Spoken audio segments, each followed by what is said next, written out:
আসসালামু আলাইকুম এভরিওয়ান। আমি ফয়সাল আছি আপনাদের সাথে ফিনল্যান্ড থেকে।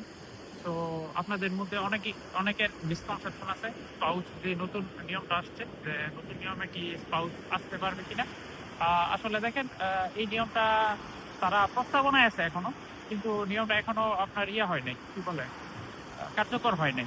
তো কার্যকর হওয়ার আগ পর্যন্ত আপনারা যারা অ্যাপ্লাই করতে চান এখনো পর্যন্ত আপনাদের স্পাউস এবং বেবি একই সাথে অ্যাপ্লাই করতে পারবেন এখনো পর্যন্ত। আর নেক্সট কি হবে এখনো বলা যাচ্ছে না, বাট নর্মালি আমরা যা বুঝতেছি যে হয়তো বা স্পাউস একসাথে আনা যাবে না, বাট আপনি 1 বছর পরে আপনি স্পাউস আনার জন্য এলিজেবল। লাইক অনেকগুলো নিউজ পোর্টালে নিউজ হয়েছে যে এজেন্টরা প্রলোভন দেখায় ফিনল্যান্ডে আসার জন্য, যে এখানে অনেক জব আছে, জব ফেসিলিটি ভালো, সবকিছু ভালো।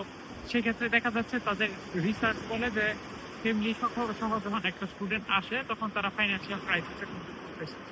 তো এই ব্যাপারটা বিবেচনা করে ওরা ফিনিশিং ইমিগ্রেশন এই সিদ্ধান্ত নিচ্ছে যে আগে একটা স্টুডেন্ট আইটা স্টেবল হবে, দেন তারা ডিসাইড করবে যে তারা ফ্যামিলি আনবে কি আনবে না।